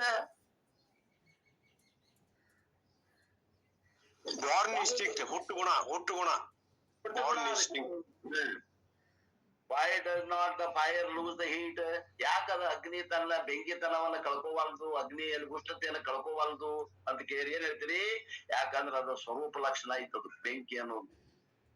ಆ ಬೆಂಕಿಗೆ ಇರುವಂತದ್ದು ಏನದ, ಆ ಬಿಸಿ ಅನ್ನುವಂಥದ್ದು ಅದರ ಸ್ವರೂಪ ಲಕ್ಷಣ ಅದ. ಅದು ಸ್ವರೂಪ ವಸ್ತುವಿನ ಬಿಟ್ಟು ಹೋಗುವುದಿಲ್ಲ. ಸೊ ಇವೆಲ್ಲ ಈ ಮಾತುಗಳಿಂದ ನಮ್ಗೆ ಏನು ಬರ್ತದ ತಿಳಿದು ಅರ್ಥ ಅಂದ್ರ, ಏನ್ ಒಂದು ಕಾಯ್ದೆ ನಾವು ಕಲ್ಕೊಂಡಿವಿ ಅಂದ್ರ, ಯಾವ್ದು ಆಗಂತಕ ಅದ ಅದು ಬರ್ತೈತಿ ಹೋಗ್ತೈತಿ, ಯಾವ್ದು ಯಾವಾಗಲೂ ಐತಿ ಸ್ವರೂಪ ಲಕ್ಷಣ, ಅದು ಎಂದು ಬರುವುದಿಲ್ಲ ಹೋಗುದಿಲ್ಲ. ಅದಕ್ಕೇನಂದ್ರ ಅವರು ಸ್ವಾಭಾವಿಕ ಧರ್ಮ ನ ಆಗಚ್ಚತಿ ನ ಗಚ್ಚತಿ. ಸ್ವಭಾವ ಇದ್ದಿದ್ದು ಯಾವಾಗ್ಲೂ ಹೋಗುದಿಲ್ಲ, ಯಾವಾಗ್ಲೂ ಇದ್ದೇ ಇರ್ತದ ಸ್ವಭಾವತಃ. ಸ್ವರೂಪ ಅನ್ನೋದು ಯಾವಾಗ್ಲೂ ಬಿಟ್ಟು ಹೋಗುದಿಲ್ಲ ಆ ವಸ್ತುವಿನ.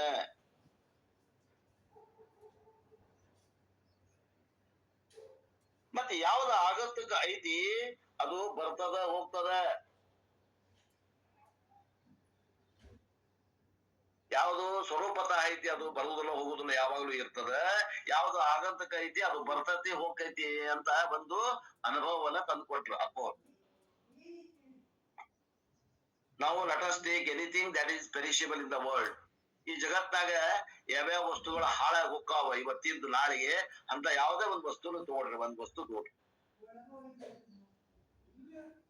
ಈ ಕೈಯಾಗ ಮೊಬೈಲ್ ಐತಲ್ಲ, ಮೊಬೈಲ್ ತಗೊಳ್ರಿ, ಇದು ಹಾಳಾಗಿ ಹೋಗತ್ತಿಲ್ಲ. ಓಕೆ ಹೌದು, ಪೆರಿಷಬಲ್, ನಾಶ ಆಗಿ ಹೋಗ್ತದೆ.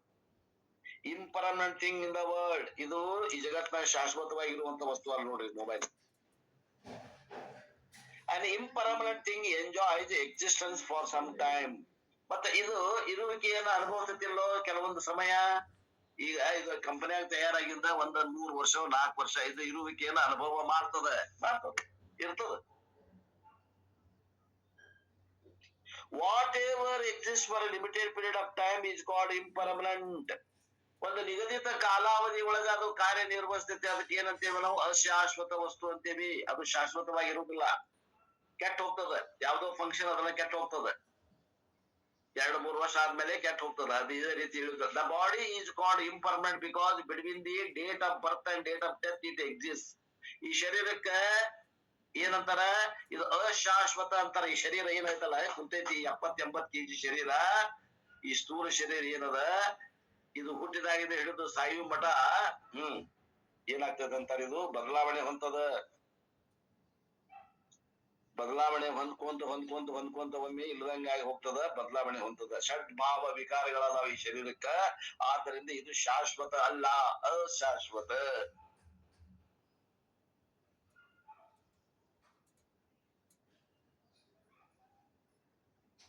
Before the date of birth, the body didn't exist, and after the date of death, which we do not want to think of now, which is a fact, after the death of the body will not exist. ಈ ಶರೀರ 1954 ಹುಟ್ಟ್ಯದ. ಅದಕ್ಕಿಂತ ಮೊದಲು ಇತ್ತೇನ್ರಿ ಇದು? ಇಲ್ಲ. ಈಗ 2025 ಬಂದು ಇನ್ನು ಮುಂದೆ 2050ನೇ ಇಸ್ವಿ ಮಠ ಅದ್ರ ಬದುಕ್ತೈತೆ ಅಂತ ತಿಳ್ಕೊಡು. ಇನ್ನೊಂದು 25 ವರ್ಷ ಬರುತ್ತದ, 100 ವರ್ಷ. ಆಮೇಲೆ ಅದು ಇಲ್ದಂಗಾಗಿ ಹೋಗ್ತದ. ಇಲ್ದಂಗಾಗಿ ಹೋಗ್ತೈತಿಲ್ಲ. ಅವಾಗ ಶರೀರ 50 ಇಸ್ವಿ ಈ ಶರೀರ 2050ಕ್ಕೆ ಶರೀರ ಬಿದ್ದು 51ನೇ ಇಸ್ವಿ ನಂತರ ಈ ಶರೀರ ಐತೇನು? ಇಲ್ಲ. ಅಂದ್ರ 1954ರಿಂದ 2050ರವರೆಗೆ ಈ ಶರೀರ ಅದ ಒಂದು ಕಾಲಾವಧಿ ಒಳಗ ಅದ. ಅದಕ್ಕಿಂತ ಮೊದಲು ಇಲ್ಲ, ಆ ಕಾಲಾವಧಿ ನಂತರ ಇಲ್ಲ. ಇದರಿಂದ ನಮಗೆ ಏನ್ ಕಂಡು ಬರ್ತದ ಅಂತಂದ್ರ, ಯಾವುದು ಅಶಾಶ್ವತ ವಸ್ತು ಐತಿ ಅದಕ್ಕೂ ಕೂಡ ಇರುವಿಕೆ ಅನ್ನೋದು ಸ್ವಲ್ಪ ಕಾಲ ಅವಧಿ ಅದ, ಸ್ವಲ್ಪ ಕಾಲಾವಧಿ ಒಳಗ ಅದು ಇರ್ತದ. ಯಾವುದು ಅಶಾಶ್ವತ ಐತಿ ವಸ್ತು ಅದು ಕೆಲವೊಂದು ಕಾಲಾವಧಿ ಒಳಗ ಸಮಯದಲ್ಲಿ ಇರ್ತದ. ಆ ಇರುವಿಕೆಯನ್ನ ಆ ವಸ್ತು ನಮ್ಗೆ ಅನುಭವ ಮಾಡಿಕೊಡ್ತದ. ಆ ಇರುವಿಕೆ ಅದ್ರ ಸ್ವತಂತ್ರ ಅಲ್ಲ, ಅದು ಕೈಗಳ ಪಡೆದುಕೊಂಡದ.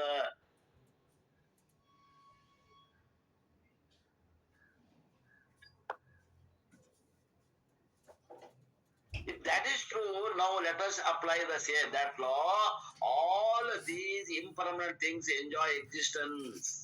ಯಾವ ಅಶಾಶ್ವತವಾದ ವಸ್ತುಗಳು ಅದಾವ ಅವುಗಳಲ್ಲಿ ಇರುವಿಕೆ ಅನ್ನೋದು ಅದ ನೋಡ್ರಿ. ಅದು ಬಹಳ ದಿನದ ಇಲ್ಲದ್ರೂ ಕೂಡ ಸ್ವಲ್ಪ ಅವಧಿ ಅದ ಇಲ್ಲ ಅದ. ಆದ್ರಿಂದ ಆ ಇರುವಿಕೆ ಹೆಂಗದ ಅಂತಂದ್ರೆ ಅದು ಬಂದು ಹೋಗುವ ಸ್ವಭಾವ. ಅದು ಯಾರ್ದ ಕಡೆಯಿಂದ ಕೈಗಳ ತಗೊಂಡೈತಿ ಆ ಇರುವಿಕೆಯನ್ನ. ಅದು ಅದರ ಸ್ವಭಾವ ಅಲ್ಲ, ಅದು ಆಗಂತಕ ಸ್ವರೂಪ. ಅದು ಒಂದ್ ವೇಳೆ ಅದಂತ ಸ್ವರೂಪ ಆಗಿತ್ತಂದ್ರ ಅದು ಯಾವಾಗ್ಲೂ ಇರ್ಬೇಕಾಗಿತ್ತು. ಆ ವಸ್ತು ಯಾವಾಗ್ಲೂ ಇರ್ಬೇಕಾಗಿತ್ತು. ಹೆಂಗಂದ್ರ ಆ ಅಗ್ನಿಯಲ್ಲಿ ಶಾಖ ಬಿದ್ದಂತೆ.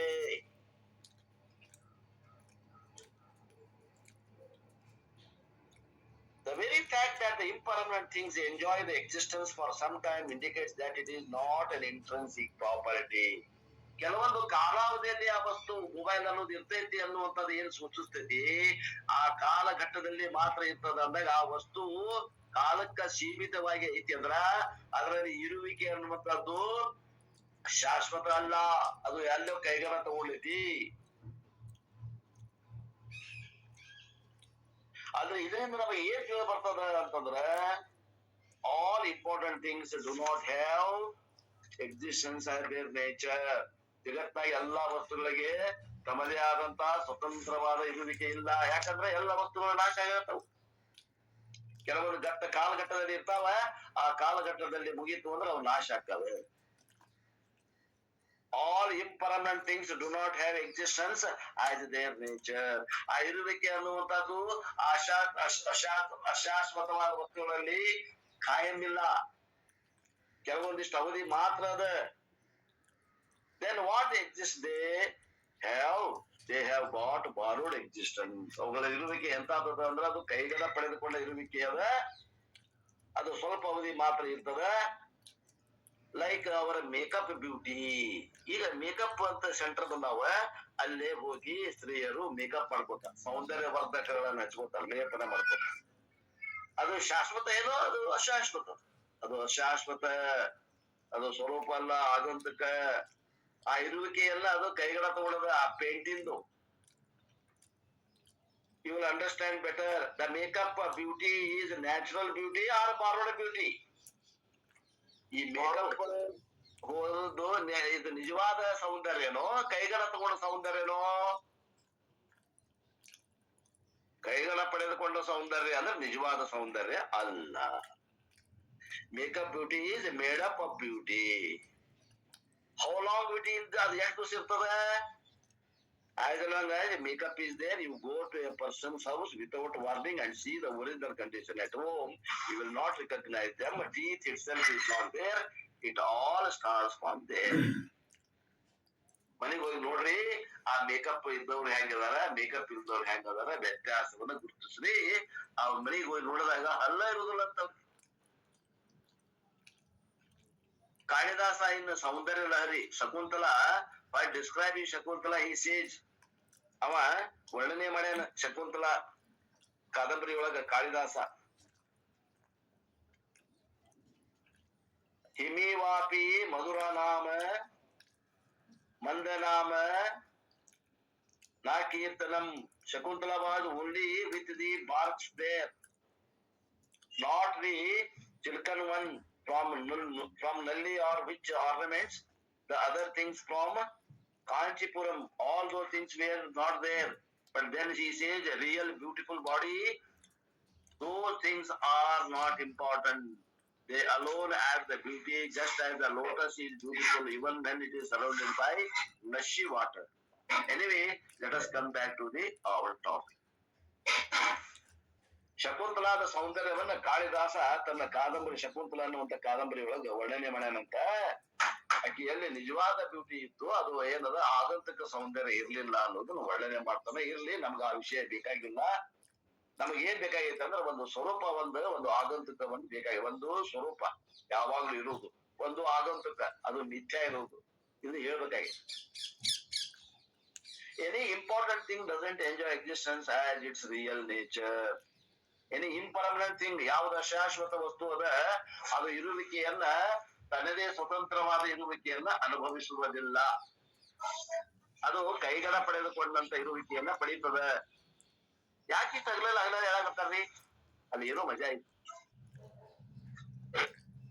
ಅದು ಯಾವ್ದು ಆಗಂತುಕ ಇರುವಿಕೆ ಪಡೆದೈತಲ್ಲ, ಅದಕ್ಕೇನಂತಾರ ಮಿಥ್ಯ.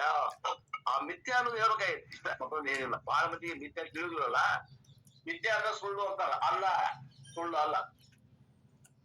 ಮಿಥ್ಯ ಅಂದ್ರೆ ಇಲ್ಲದೆ ತೋರುವಿಕೆ, ಇಲ್ಲದೆ ಇದ್ದಂಗ ತೋರ್ತದ. ಹಾವೈತಿದ್ರಲ್ಲಿ ಇಲ್ಲ ಇಲ್ಲ, ಹಾವಿಲ್ಲ, ಹಾವಿನ ಗತೆ ಕಾಣ್ತದ. ಅದೇನದ ಹಾವು ಆ ನಾಲ್ಗೆ ಏನೋ ಎತ್ತಿ ಹೊರಗೆ ತೆಗ್ದೈತೇನೋ ಅನ್ನೋ ಹಂಗ ಮಿಸ್ಗಾಗತ್ತೈತ ಹಾವು. ಅಲ್ಲಿ ಹಾವು ಐತೇನ? ಇಲ್ಲ, ಅದಿಲ್ಲ. ಅದು ಆ ಇರುವಿಕೆ ಯಾರ್ದದ? ಹಗ್ಗದದ. ಆ ಇರುವಿಕೆ ಹಗ್ಗದ ಇರುವಿಕೆಯನ್ನು ತೊಳ್ಕೊಂಡು ಹಾವು ತೋರಾಗತ್ತದ. ಬೆಳ್ಳಿ ತೋರಾಗತ್ತೈತಿ ಕಪ್ಪೆ ಚಿಪ್ಪದಲ್ಲಿ? ಇಲ್ಲ, ಬೆಳ್ಳಿ ಕಾಣಾಗತ್ತದ, ತೋರಾಗತ್ತದ. ಬೆಳ್ಳಿ ಇಲ್ಲ, ಬೆಳ್ಳಿ ಇಲ್ಲ. ಬೆಳ್ಳಿ ಇದ್ದು ತೋರೋದು ಬೆಳ್ಳಿ ಅಲ್ಲ. ಇದು ಇಲ್ಲದೆ ತೋರೋದು ಏನಂತಾರ ಬೆಳ್ಳಿ, ಅದು ಮಿಥ್ಯ. ಬೆಳ್ಳಿ ಇದ್ದ ಏನ್ ತೋರಾಗತೈತಿ, ಅದು ಸತ್ಯ. ಮತ್ತ ಅದಕ್ಕೂ ಮಿಥ್ಯ ಅನ್ನಕ್ ಹೋಗ್ಬೇಡ್ರಿ. ಇಲ್ಲದ ಏನ್ ತೋರ್ತೈತಲ್ಲ ಅದು ಮಿಥ್ಯ. ಈ ಜಗತ್ತು ಇಲ್ಲದ ತೋರಾಗತ್ತದ, ಈ ಶರೀರ ಇಲ್ಲದ ತೋರಾಗತ್ತದ, ಎಲ್ಲ ಮಿಥ್ಯ ಅದ. ಈ ಶರೀರ ನಿಜವಾಗಿ ಪರಮಾತ್ಮ ಅದ, ನಮಗ್ ಶರೀರ ಜೊತೆ ಕಾಣಾಗತ್ತದ. ಇದು ಭ್ರಮೆ. ಇದಂ ಸರ್ವಂ ಬ್ರಹ್ಮಮಯಂ. ಈ ಜಗತ್ತು ಬ್ರಹ್ಮಮಯನ ಅದ, ಬ್ರಹ್ಮ ಸ್ವರೂಪನ ಅದ. ನಮಗ ಶರೀರ ಗತೆ ಕಾಣಾಗತ್ತದ, ಗುಡ್ಡ ಗತೆ ಕಾಣಾಗತ್ತದ, ಅಡವಿ ಗತೆ ಕಾಣಾಗತ್ತದ, ಸರೋವರ, ಪರ್ವತ, ಮನೆಗಳು, ಗಿಡಗಳು ಕಾಣಾಗತ್ತಾವ. ಅದೇನೈತಿ? ಭಗವಂತನ ಐತಿ. ಅದು ಮಿಥ್ಯ ಐತಿ. ಜಗತ್ತೇನದ? ಮಿಥ್ಯ ಅದ. ಬ್ರಹ್ಮ ಸತ್ಯ, ಜಗನ್ ಮಿಥ್ಯ. ಜೀವು ಬ್ರಹ್ಮೈವನಾಪರ. ಅಲ್ಲಿಗೆ ಒಯ್ಬೇಕಾಗೈತ್ ನಾವು.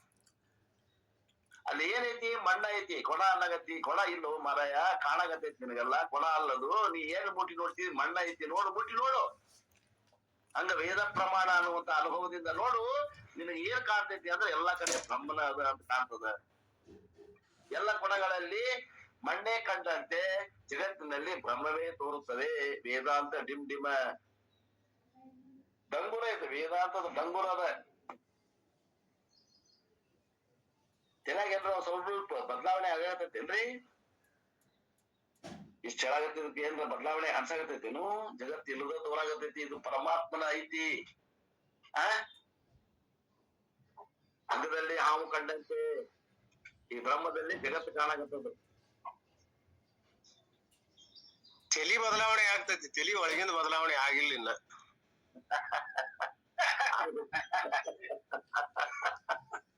ಯಾಕೆ ಇಷ್ಟ ಹೇಳಾಗತ್ತಾರಪ್ಪ ಅಂತಿದ್ದಾರೆ ಯಾರದ?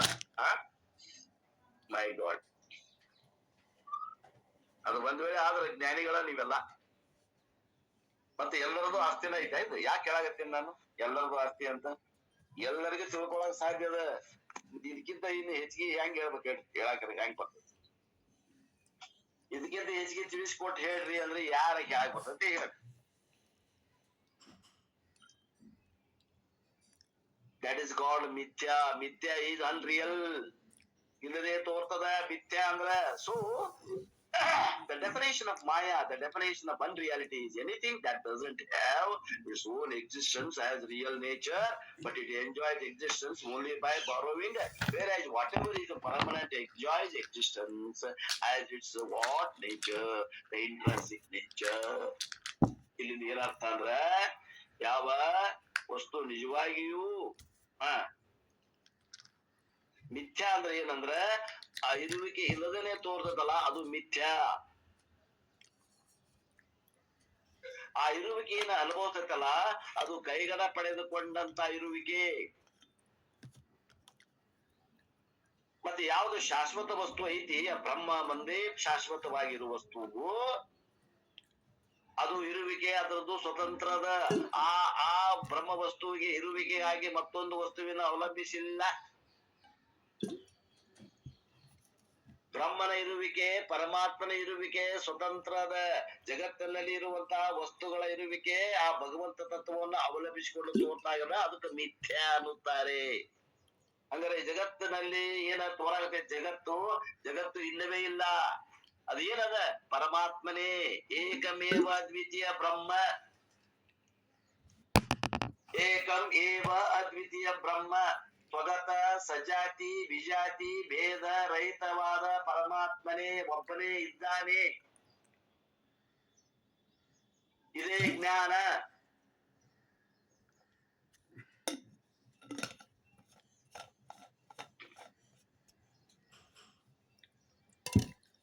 ಇದನ್ನ ತಿಳ್ಕೋ, ತಿಳಿದಲ್ಲಿ ಉಳ್ಕೋ, ನಿನಗ ಮೋಕ್ಷ ಹೆಂಗ ಆಗೋದಿಲ್ಲ ನಾನು ನೋಡ್ತೀನಿ ಅಂತಾನ ಗುರು. ಚಾಲೆಂಜ್. ಸೊ ಸತ್ಯಂ is the thing with intrinsic existence. ಯಾವ್ದು ಸತ್ಯ ಅದ, ಯಾವ್ದು ತ್ರಿಕಾಲ ಅಬಾಧಿತ ಅದ, ಅದು ಬ್ರಹ್ಮದ, ಅದು ಆತ್ಮ ಅದ. ಮಿಥ್ಯಾ is a thing with a borrowed existence. ಮಿಥ್ಯಾ ಅಂದ್ರೆ ಯಾವುದು? ಅದಕ್ಕೆ ತನ್ನದೇ ಆದಂತ ಇರುವಿಕೆ ಇಲ್ಲ. ಆ ಇರುವಿಕೆಯನ್ನ ಅದು ಕೈಗಳ ತಗೊಂಡು ತೋರ್ತದ. ಎಲ್ಲಿಂದ? ಆ ಬ್ರಹ್ಮನಲ್ಲಿ ಇರುವಿಕೆ ಅದ. ಆ ಬ್ರಹ್ಮನ ಇರುವಿಕೆಯನ್ನ ಕೈಗೊಂಡು ತಗೊಂಡು ತೋರ್ತದಲ್ಲ, ಅದು ಇಲ್ಲದೆ ತೋರ್ತದಲ್ಲ, ಅದು ಮಿಥ್ಯಾ ಅದ. ಮಿಥ್ಯಾ ಅಂದ್ರೆ ಸುಳ್ಳಲ್ಲ ಆತ್ಮೀಯರೇ. ಬ್ರಹ್ಮ ಸತ್ಯ ಜಗತ್ ಮಿಥ್ಯ ಅನ್ನತ್ತೆ ನಾವೇನ್ ಅರ್ಥ ಮಾಡ್ತೀವಿ? ಬ್ರಹ್ಮ ಸತ್ಯ ಜಗತ್ ಸುಳ್ಳು ಅಂತ ಅರ್ಥ ಮಾಡ್ತೀವಿ. ಅಲ್ಲ, ಜಗತ್ತು ಹುಸಿ ತೋರಿಕೆ. ಬ್ರಹ್ಮ ಇದ್ದು ತೋರ್ತಾನ, ಜಗತ್ತು ಇಲ್ಲದ ತೋರ್ತೈತಿ ಅನ್ನಂಗ ಅದು ಅರ್ಥ. ಈ ಅರ್ಥಕ್ಕೆ ನೀವು ಹೋಗಿ ನಿಲ್ಲಬೇಕು ಆತ್ಮೀಯರೇ. ಅದಕ್ಕೆ ಇಷ್ಟು ಹೋರಾಟ, ಇಷ್ಟು ಸಾವಕಾಶವಾಗಿ ಆಳವಾಗಿ ಇದಾಗತ್ತ. ಬಹಳ ಆಳವಾದ ಅರ್ಥ ಉಳ್ಳಂತ ಶ್ಲೋಕದ ಇದು. ಈ ಶ್ಲೋಕದ ಅರ್ಥ ಆದ್ರ ಅವರು ಜ್ಞಾನಿಗಳೇ. ನೀವು ಎಷ್ಟು ವರ್ಷ ಸಾಧನ ಮಾಡ್ತೀರಿ ನೋಡ್ರಿ, ಈ ಶ್ಲೋಕ ಅರ್ಥ ಆದ ದಿನ ನಿಮಗೆ ಮೋಕ್ಷ ಆಗ್ತದೆ. ಇದು ಒಂದು ಶ್ಲೋಕದ ಅರ್ಥ ಯಥಾರ್ಥ ಆದ್ರೆ ಅಲ್ಲೇ ಮೋಕ್ಷದಲ್ಲಿ ನೆಲೆಯಾಗಿ ನಿಂತಿರ್ತೀವಿ ನಾವು. ಸೊ ಸತ್ಯಂ is thing which is the intrinsic existence, mithya is a thing which is a borrowed existence. Satyam is a thing with intrinsic existence, mithya is a thing with a borrowed existence. ಎರಡು ಸಲ ಬರ್ತಾರಪ್ಪ. ತನ್ನದೇ ಆದ ಇರುವಿಕೆ ಇರುವಂತದ್ದು ವಸ್ತು ಪರಮಾತ್ಮದ, ಕೈಗಳ ಪಡೆದುಕೊಂಡು ತೋರುವಂತ ವಸ್ತು ಜಗತ್ತು ಜೀವ ಅದಾದ. Now to convey this idea we will take an example. ಇದು ಇನ್ನೊಂದು ಸ್ವಲ್ಪ ನಮಗೆ ತಿಳಿಬೇಕು ಅಂದ್ರೆ ಒಂದು ಉದಾಹರಣೆ ಕೊಟ್ಟು ಹೇಳ್ತಾರೆ. ಅದೇ ಮಣ್ಣು ಮತ್ತು ಮಡಿಕೆ. ಒಂದು ಗುಂಪಿ ಮಣ್ಣದ ಅಂತ ತಿಳ್ಕೊಡ್ರಿ, ಒಂದು ಗುಂಪಿ ಮಣ್ಣದ ಅಂತ ತಿಳ್ಕೊಡ್ರಿ. ಆ ಮಣ್ಣನ್ನ ಏನ್ ಮಾಡಿದ್ರಿ? ಗಡಿಗೆಯನ್ನ ಮಾಡಿದ್ವಿ ಅಂತ ತಿಳ್ಕೊಡ್ರಿ. ಗಡಿಗೆ ಮಾಡೋ ಮಟ್ಟ ಏನಿತ್ತು? ಆ ಮಣ್ಣಿನ ಗುಂಪಿ ಇತ್ತು. ಈಗ ಏನಾಯ್ತು? ಎಲ್ಲ ಗಡಿಗೆ ತಯಾರಾದ್ವು. ಈಗ ಏನದಾವು? ಗಡಿಗೆ ಅದಾವ ಅಂತೇವಿ.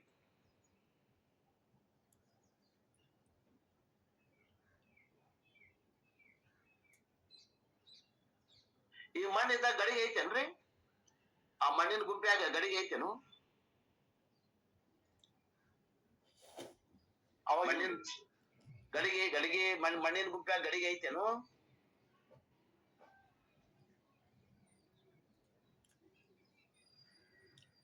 ಇಲ್ಲ.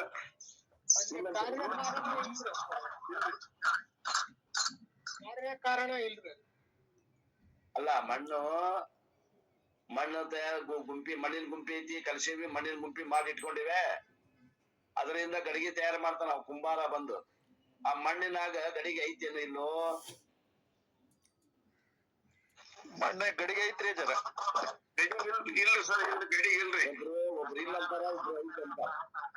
ಇಲ್ಲ ಮಾಡೋಣ ಆಗ್ತದ. ಮಾಡೋಣ ಆಗ್ತದೆ, ಕುಂಬಾರ ಮಾಡೋಣ ಆಗ್ತದ. ಅವ ಇಲ್ಲದ ಮಾಡ್ತಾನ, ಇದ್ದದ್ದ ಮಾಡ್ತಾನ. ಮಣ್ಣಿನ ಸಹಾಯದಿಂದ ಮಾಡ್ತಾನ, ಕೈಗಳು ತಗೊಂಡ್ರಿ ಇದ್ದದ್ದೇ ಮಾಡ್ತಾನ್ರಿ. ಹಾ, ಇಲ್ಲಿ ನೋಡ್ರಿ ಇಬ್ಬರ ಅಭಿಪ್ರಾಯ ಐತಿ. ಇದ್ರಲ್ಲಿ ಯಾರ್ ಖರೆ ಯಾರು ಸುಳ್ಳು ಅನ್ನೋದನ್ನ ಈಗ ನೋಡ್ಕೊಂತ ಹೋದ್ರೆ ಗೊತ್ತಾಗ್ತದೆ. ಈಗ ಆಲದ ಬೀಜದಲ್ಲಿ ಆಲದ ಮರ ಇತ್ತೋ ಏನ ಹೊಸದಾಗಿ ಬಂತು? ಇತ್ರಿ. ಹಂಗ ಈ ಮಣ್ಣೊಳಗ ಗಡಿಗೆ ಇತ್ತು, ಸೂಕ್ತ ರೂಪದಿಂದ ಇತ್ತು, ಕಾಣದಂಗ ಇತ್ತು ಅಂತ ಅರ್ಥ. ಒಬ್ಬವ ಮೂರ್ತಿ ಕೆತ್ತಾನ, ಸಿದ್ಧಾರೂಢರು ಮೂರ್ತಿ ಒಂದು ಕಲ್ಲನ್ನಾಗ ಕೆತ್ತಾನ. ಆ ಮೂರ್ತಿ ಅದ ಕಲ್ಲಾಗ ಇತ್ತೋ ಏನ್ ಇಲ್ಲೋ? ಮೊದಲ ಏನ್ ಕಲ್ಲಿನಲ್ಲಿ ಸಿದ್ಧಾರೂಢರ ಮೂರ್ತಿ ಅಲ್ಲದ್ರ ತೆಗೆದಾಕದವ, ಮೂರ್ತಿ ಅಲ್ಲೇ ಐತವ. ಯಾವ್ದು ಅಲ್ಲ ಅದನ್ನ ಹೊಡೆದ್ ಹಾಕಿದವ. ಮೂರ್ತಿ ಏನ್ ಮಾಡಿದವ ಶಿಲ್ಪಿ? ಆ ಕಲ್ಲಿನಲ್ಲಿ ಸಿದ್ಧಾರೂಢರ ಮೂರ್ತಿ ಯಾವ್ದು ಅಲ್ಲ ಅದನ್ನ ತೆಗೆದ್ ಹಾಕಿದವ. ಮೂರ್ತಿ ಒಳಗ ಐತದು.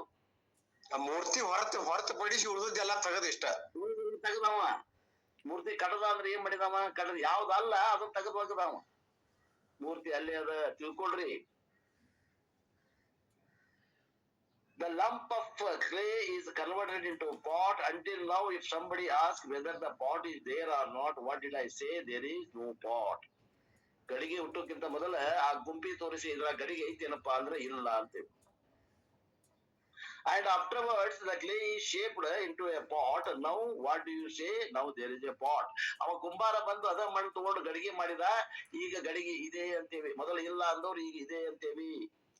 And there afterwards imagine again you break the pot. ಈಗ ಗಡಿಗೆ ಇದ್ದಿದ್ರ ಕೈ ಮ್ಯಾಗ ಎತ್ತಿ ಒಗಿರಿ, ಅದೇನಾಗ್ಬಿಡ್ತು? ಗಡಿಗೆ ಒಳಗೆ ಹೋತು.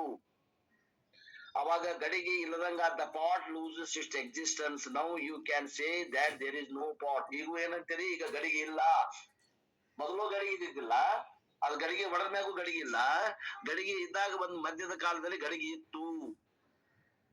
ಆ ಗಡಿಗೆ ತನ್ನ ಆ ಇರುವಿಕೆಯನ್ನ ಅನುಭವ ಮಾಡ್ತಲ್ಲ, ಅದು ಶಾಶ್ವತವಾದ ಇರುವಿಕೆಯೋ ಅಥವಾ ಟೆಂಪರರಿ ಇರುವಿಕೆಯೋ?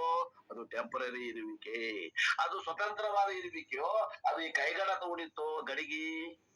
ಅದು ಕೈಗಳ ತೋಡಿತ್ತು. ಯಾರ್ದು ತೋಡಿತ್ತು? ಅದು ಮಣ್ಣಿನ ಇರುವಿಕೆಯನ್ನ ಪಡೆದು ತೋರಾಗತ್ತಿತ್ತು.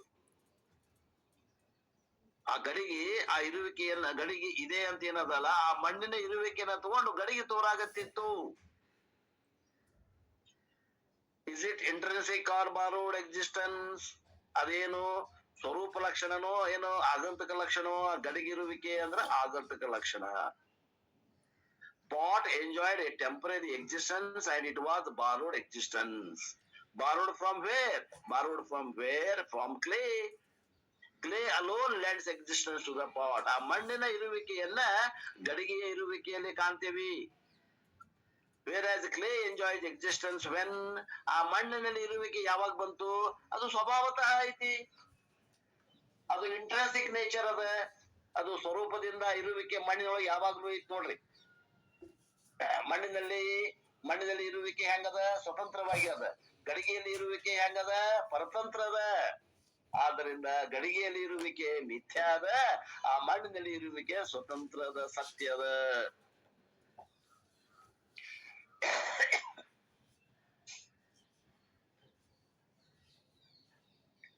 ಬಾಳ ನಿಧಾನ ಹೇಳ್ಬೇಕಿದ್ರು. ತಲೆಯಾಗ ಹೋಗ್ಬೇಕಂದ್ರೆ ಬಾಳ ಮಂದಿಗೆ ಇದು ನಿಧಾನ ಇರ್ಬೇಕು. ಶಾಂತ ಮನಸ್ಸಿರ್ಬೇಕು. ಯಾವ ಗದ್ದೆಲ್ಲಬಾರ್ದು, ಹೋಗ್ಬೇಕು. ಒಮ್ಮೆ ತಿಳಿತು ಅಂದ್ರೆ ಆಹಾ ಅಂತೀವಿ ನಾವು. Clay alone lends existence to the pot. ಆ ಮಣ್ಣ ತನ್ನ ಇರುವಿಕೆಯನ್ನ ಘಟಕ್ಕೆ ಕೊಟ್ಟದ. Whereas clay enjoys existence when? Clay has existence, clay is existence, clay will exist. ಯಾವಾಗ್ಲೂ ಇರುವಿಕೆ ಐತ್ ನೋಡ್ರಿ. ಆ ಇರುವಿಕೆ ಮಣ್ಣಿನಲ್ಲಿ ಹಿಂದೂ ಇತ್ತು, ಈಗೂ ಅದ, ಮುಂದೂ ಇರ್ತದ. ಅದು ಸ್ವತಂತ್ರದ. Does clay borrow existence from the pot? ಆ ಮಣ್ಣು ಆ ಇರುವಿಕೆಯನ್ನ ಘಟದಿಂದ ಪಡೆದಿದ್ದೇನೋ? ಇಲ್ಲ. ಆದ್ದರಿಂದ clay is permanent and clay enjoys intrinsic nature, existence. clay ಅನ್ನೋದು ಶಾಶ್ವತದ, ಮಣ್ಣು ಅನ್ನೋದು ಶಾಶ್ವತದ, ಅದರಲ್ಲಿ ಇರುವಿಕೆ ಅನ್ನೋದು ಶಾಶ್ವತದ. ಪಾಟ್ ಈಸ್ ಇಂಪರ್ಮನೆಂಟ್, ಅದು ಅಶಾಶ್ವತದ ಗಡಿಗೆ.